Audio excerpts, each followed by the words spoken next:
Da deres renselsesdage i henhold til Moseloven var gået, tog de ham med op til Jerusalem for at bære ham frem for Herren, som der står skrevet i Herrens lov.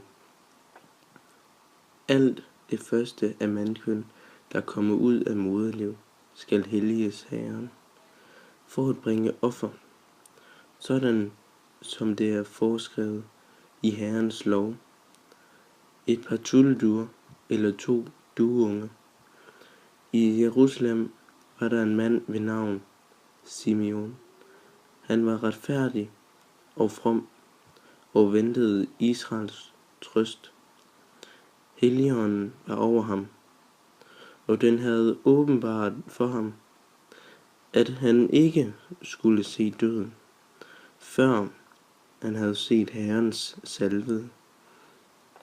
Tilskyndet af ånden kom han til templet, og da forældrene kom ind med barnet Jesus for at gøre med ham, som det var sædvane efter loven, tog han barnet i sine arme og lovpriste Gud. Herre, nu lader du dine tjenere gå bort med fred efter dit, for mine øjne har set din frelse, som du har beredt for alle folk, et lys til åbenbaring for hedninge, og en herlighed for dit folk Israel. Hans far og mor undrede sig over, der blev sagt om ham. Og Simeon velsignede dem og sagde til Maria, hans mor: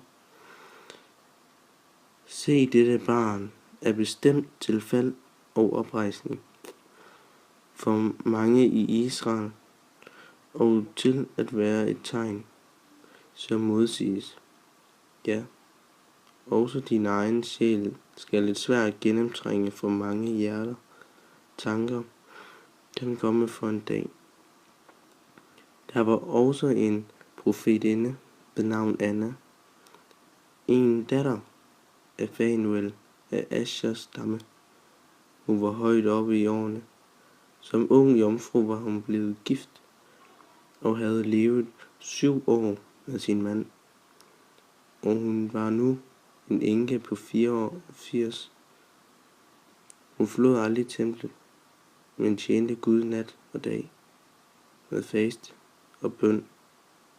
Hun trådte frem i samme stund, priste Gud og talte om barnet til alle, der ventede Jerusalems forløsning.